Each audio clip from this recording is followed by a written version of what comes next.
Hi everyone, and welcome to Just Ask Gigi Live. My name's Tom Alexander, and of course this is Gigi Stetler, and we're aboard a 27-foot bunkhouse Cherokee, and kind of getting a little bit of a preview of what might be going on and things you might see at the big Tampa Super Show. We're going to be at the Tampa Super Show. That is, I will be running around with AB and going from thing to thing and checking out a lot of stuff. That's next week on the 14th and 15th. So going to be a lot of fun. Anyway, let's get to why we're here, Gigi. Well, I thought that, it is show season and yay, everybody's excited and cabin fever and all that stuff going on. So I just kind of wanted to reel you in a little bit, because... Feet on the ground a little? Yes, because the Tampa show is unbelievably overwhelming. There are thousands and thousands and thousands of RVs to look at. And I really think that it's the best opportunity you can have to see what's out there. But not necessarily possibly pull the trigger. And people always kind of have this idea of, the salesman and the show and everything, you get all the hype up about getting the best discount and the sale price is going to be gone as soon as the show is over and all that kind of stuff. So reality is that that's not exactly true, and it actually costs the dealers a lot of money to go into those shows. So they need to do volume. So, but there's a couple of things that I want you to consider. Is number one, if you don't live in Tampa, and you're traveling to the show, for the experience, and you want to look around, and you're possibly thinking of buying. Think about how far away you are from that dealer that you're going to buy from, because that's where you got to bring it back for service. So there's a couple of tricks that you might want to think about. I don't know what you call them tricks, but some knowledge that you want to have before you pull the trigger on something that's a little out of your territory. But also I wanted to talk about floor plans and stuff like that, because the first thing you really need to put into perspective is, what are you going to do with this RV? And how many people are in your immediate family? And what are you going to tow it with? So these are questions that you have to kind of write down on a piece of paper before you start looking around. And the first mistake that a lot of people make is, it's a husband and wife, they're retired, let's say, and they've got grandkids that are going to possibly go, or their grown kids are going to come and bring their grandkids, whatever, and they think they need all these beds because all these people are going with them, and it ends up they only go once or twice and they have all these beds for nothing. Right. But if you do have young kids traveling with you for another 8, 9, 10 years or whatever, this is the most ideal floor plan. Because it's got the full-size bunks, which will fit adult kids, or 2 on each bed, and then it's got the private master bedroom up front. So, and it's only 27 feet, and it's designed. You could tow it with maybe one of your bigger Jeep Cherokees or a big SUV, small F-150. It feels pretty spacious to me. I mean, in the way it's laid out, it just feels like you can, it's not confining or claustrophobic in any way. Has a full-size 14-foot slide, which is great. Right. And the one thing that another mistake that people make is first-time buyers. You either buy one with a couch or a dinette, and not both, not realizing how important it is to have both, because it's so uncomfortable to just sit at the dinette. It's if that's your only seating. So a couch is super important. And another mistake that a lot of people make is how the bed is laid out. Queen walk-around bed. You must have a walk-around bed. It is so important, because you will absolutely hate trying to make the bed, number one, when it's up against the wall. But you'll fit on a full-size bed. You have to climb over each other. And the 2-door entrance is ideal, so that you don't have to climb over each other. And we can take a peek in there so you actually see what you're talking about. And so our take viewers a look that way. All right, I'm going to get out of the way, AB, and you can take a walk in there as we sort of chat about it. But going back to the buying, at the show, if you're planning on buying at the show, let's say you find a floor plan, which is the whole idea, because there's going to be thousands and thousands. You'll never see that many RVs in one place. So it's a super idea to go and look around. Yep. And if you decide that that's what you want to do, or you find something that you really like, give your local dealer a call. Give them an opportunity. You know, call around the dealers about within 100 miles radius of where you live, and tell them you found this particular floor plan. And most manufacturers make the same thing. So you could reach out to your local dealer, or at least within 100 miles, and say, hey, I found this trailer, this 27 BH model, whatever. Do you have anything like that? And give them an opportunity, because you're going to need them for service. And if that's not an option for you, and they don't have what you want, or you're dead set on buying that vehicle at that show, then perhaps maybe see if that dealer will sell it to you as used, and then have the dealer title it as used, and then buy an extended warranty, so that this way when you drive off the lot, when you get back home, for any warranty items, you could go under your extended warranty instead of the factory warranty, because the factory warranty, you have to drive it back to the dealer in Tampa. You know, so you have to remember that, guys. Dealers critical. Are independently owned. They do not have to carry the manufacturer's warranty. Right. It's not like a auto dealership. Exactly. So whole different animal. So you know, structurally, like I said, that warranty comes from the factory. So you really have to be careful when you're buying something far away from home. You know, so let's go take a look at another floor plan. Let's do that. And we'll go back out in the wind. All right. Can we go back out in the wind for a second? Hopefully it won't be too noisy. But we'll go look at something else here in just a second. But I like this one. This is seems like a very homey, yet not claustrophobic, you know, RV. So let's go down to the next one. Let's see what we got here. We are back on Just Ask Gigi Live in a completely different vehicle. Tell us a little bit about it. What's it called first? Now we're in the Mac Daddy fifth wheel. All right.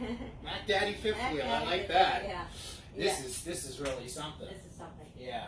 Yes, this is a little bit. You know, we sell them a lot, and it's a borderline between full timing and good long family vacation. I mean, it has everything, washer, dryer, full size refrigerator. If you are full timing or thinking about full timing, this is the way to go. A fifth wheel. It is about 14,000 pounds, so you might want to make sure you have at least a 3500 series or a 2500 with a good enough rear end, at least a 410 in the rear end of your truck. But it's thing is, when you're shopping, if you decide to go fifth wheel, it's kind of go big or go home. Because if you buy a small fifth wheel, one of those that are designed to be towed by like a 1500 series, usually you don't have a stand-up bedroom. The bedroom is short. Right. And so the whole purpose of buying a fifth wheel is to have the volume, the ceiling volume, and that's what gives it the overall appearance of being 10 times bigger than it is. Right. It is big. It's 40 foot long in measure. So. I mean, I'm looking behind AB over here, and you see there's a hallway and more sleeping space and everything else back there. Yeah. So it feels like you know, something you'd see in a mobile home park or something. It's got that big. Big feel. But customers are towing them all over the place. They're very popular, very, very popular for towing. A fifth wheel does tow much. If you're going to buy something in this length, or 32 feet, 34 foot and longer, you definitely want to be in a fifth wheel, because it definitely tows a lot better. And, you know, really comfortable seating here. Theater seating. Theater seating. You got the big screen over here. What's that? I don't know, like a 40-inch or something. 46, yeah. So you got that, and stereo, and the whole fireplace. Man, this is like luxury living here. This is pretty cool stuff. So. But again, you know, you have to take into consideration, you know, what you're going to do with it and how much you're going to use it and things like that. You don't want to have something like this and not use it. You know, Right. this is a $60,000-$70,000 investment. Yeah. So you want to make sure that like I said, before you head out to the show, get a pen and paper and write down exactly what your uses are, so that you're not at the mercy of a salesman who's going to tell you exactly what you think you need, because that's what's going to happen. Yeah. There are some sharp salespeople at the camper show. They're there to make sales, make money, and it's a good thing, But just be prepared. Yeah. And make those notes so that you know exactly what you're doing and how many people are going with you at all times in your immediate family. Don't buy Impulse buy. Well, don't buy a 2-bedroom if you have random people coming with you. Like, this is a 2-bedroom model and has a small second bedroom in there. Yeah. And if you aren't, if you don't have permanent kids with like you, overbuying kind of a situation. well, you're better off to have more living room space, and Yeah. just if you have Right. temporary guests, let them sleep on the couch. Yeah. It's so- funny because when we first moved to Florida 25 years ago from Pennsylvania, the first year, I swear everybody came to our house. Yep. It was unbelievable. Oh, we'll be down, and they were down. And they were But then after about the next 2-3 years, The novelty wears off. the novelty wears The off. novelty So wears off. That's exactly what happens, and Yeah. especially in a camper. We take so trade-ins from either families that the kids stopped going, Mhm. or they never went, and they finally, the parents have realized, they've wasted all of their living room space in a second bedroom, and Yeah. they didn't really need it, so they're Right. traded in for a bigger 1-bedroom, and let the company sleep on the floor, the mattress, this, that. Yeah. Well, there's plenty of space in here, that's for sure. But Yeah. and we got another one to look at. We can, yeah. All right. Let's- All right. We'll let's check go. out number 3. Alrighty.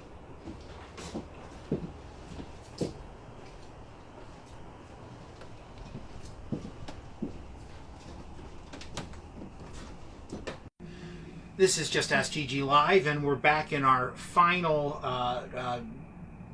RV, and also letting you know that this is probably, I guess, the most basic version. Yes. But it gets the job done. Of course, I'm Tom Alexander. This is Gigi Stetler. Just Ask Gigi Live, of course. And Gigi, tell us a little bit about what this is. This is certainly a smaller version. This is basically a first-time buyers, very practical family camper, $10,000, $12,000, $13,000 for a new one like this. It's basic. It's pretty basic. Mm-hmm. It's got bunk beds for the kids, bed over here for the family. Mm-hmm. I mean, there's not much frills, but you know what? It's everything you need. You've got a refrigerator, stove. It will definitely get you going. Yeah. And it's also great because it's designed for towing with a small tow vehicle. Small tow vehicle. So- and that there is a Bathroom. there. Okay. Yep. So you've Got a full shower. a full shower Yep. and obviously a toilet and sink.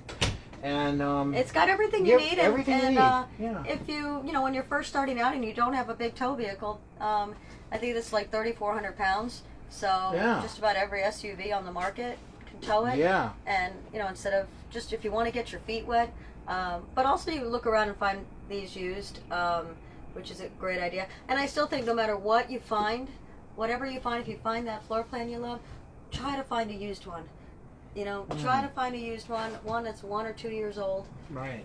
and and then buy that extended warranty on it. You'll have, I air noticed conditioning. Air conditioning there. Yeah. Yeah. So that's very interesting. Yep, they put the air there Yeah. in the cabinet. So Yeah. it's basic, but it gets the job done, like you Yeah. said. Right. It's perfect family starter Yeah. trailer, and Absolutely. it's a tag axle, it's tandem axles, which is good for towing. Right. Instead of one single. Yeah. Some storage space here for I guess for Pots dishes and and plates dishes, and yeah. all that kind of Yep. stuff. And more cabinet space down here. Yep. So it's a little deceiving. I mean, you look at it, it's like, wow, this is small, but it's actually got quite a bit You'd be going surprised, on. They use every inch of space. Yeah, Every yeah, inch. They're Terrific. masters at it. Like yeah, how they. yeah. More cabinet space there Yep. next to the Mhm. air conditioning unit, and like Gigi said, a couple of beds here for the kids. Yep. The big one right behind AB there. And I told you my Tupperware, my 5 Tupperware rule for packing. Yes. This is a perfect example. The containers, the Yep. Tupperware containers, So sure. you pack, that's all you get. The whole family gets 5 total. Yeah. And one for kitchen, one for each child, one for Mom and dad. and Right. dishes and Yeah, that's linens and stuff like that, and you put it away and you're good to go. And people try to overpack them, and Sure. you should see the trade-ins that come in when people come in and they have to transfer their stuff from one camper to another. Mm-hmm. If they have stuff, oh, I don't remember that. Oh, there's where did I put that? Oh, Yeah. And What's the name of this unit? this is a Wildwood. A Wildwood. Yeah, Okay. this is a Wildwood 197, Uh-huh. which means usually the number is the model number on the side of the door normally means what size it is. Okay. Like the 27 BH that we were just in is a 27 foot, Got it. and this is a 197, so that would be 19 feet. Right. So anytime you see that number on the side of the door, That sort of indicates the length. and then if it has, if you don't want to jump in and out of each camper, if you look at the side of the door, if you're looking for a bunkhouse model, Yeah. normally it'll have the letters after that BH, Uh-huh. and then it will say BHS, Right. which means it has a slide. Got So this way you don't have to jump in and out of every camper to see what you're looking for. Right. If you're looking for a bunkhouse, or if you're looking for a non-bunkhouse, Yeah. don't look at anything that has a BH next to the numbers, Right. or you'll be there all week. Right. But remember Yeah. to call your local dealer. Yeah. So once you find that perfect RV, and if you're looking at motorized, it's kind of the same concept. Motorized, same thing. Make sure that you get a walk around queen bed. That's very important. So try to look at those different floor plans and stuff, Right. and in a motorhome, you may not get a couch and a dinette if you're looking at 22 to 24 feet. You Right. usually only can get one or the other. Yeah. So you have to think about that. If you could live with one or the other, like this has just the table here. Yeah. So it's. And the table is sort of. Oh, is it movable or no? No, It's it comes. not- It actually drops down and makes a bed. But Oh, okay, gotcha. But it's Yeah. in a camper like this, you most likely eat outside and barbecue outside, Yep. which is the whole idea. Right. You'd be outside anyway. Yeah. Here you can sort of get if you want to do some work, or you got your little laptop or something, Right. you can sit here and do some work. Yeah, or it's like whatever. so many people are working remotely now. It's Yeah, crazy. it is. On the podcast that we do, Mhm. we often all- talk. It's just constant. Yeah. I mean, they're working from their RVs and That's they've got amazing. it's It's such great. it's really great. It is great. amazing. So if you decide if you are thinking of going motorized, mhm. once you look around on all the floor plans, and if you've never ever been camping before, really try to rent something. Yeah. Rent an RV first before you step in and buy one, just because you just don't know if you're going to like that lifestyle of getting somewhere, not having a car, Yeah. or towing a car, all of those things, you have to take into consideration. So it's, renting one for a weekend and being without a car, Yeah. you got to get your feet wet to just try to figure out exactly what, Exactly. because that's motorhome is a huge investment. It is. It's a huge investment, and Mhm. particularly if after some time you realize, hey, maybe this wasn't the thing for me. If you try it out first in a rental situation, it's Yeah. just the smart move. It's sometimes you get turned off because the rental wasn't great, but Right. but it's not. Don't rent it to get the feel for that particular vehicle. You're just trying the lifestyle out. Yep. It's so don't get discouraged if the RV that you rented hasn't been cared for properly. Yeah.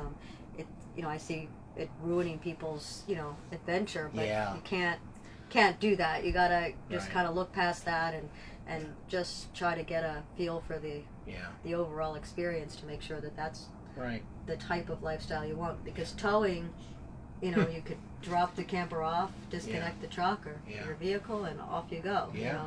Sightseeing. So, there's options there. Sure. A lot of options. Well, we wanted to give everybody a little preview of what the kinds of RVs they might encounter when they Mhm. go to. I mean, a very small percentage, of course, of what they'll see at the Tampa Super Show next week, which runs from the 14th through the 21st. 21st. Mhm. We'll be there for Through the the first weekend. 2 days.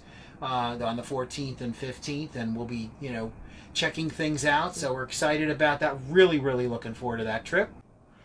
We thank you so much for watching Just Ask Gigi Live. This is Gigi Stetler. My name is Tom Alexander. We thank you, and we'll see you next time. So long, everybody. Bye.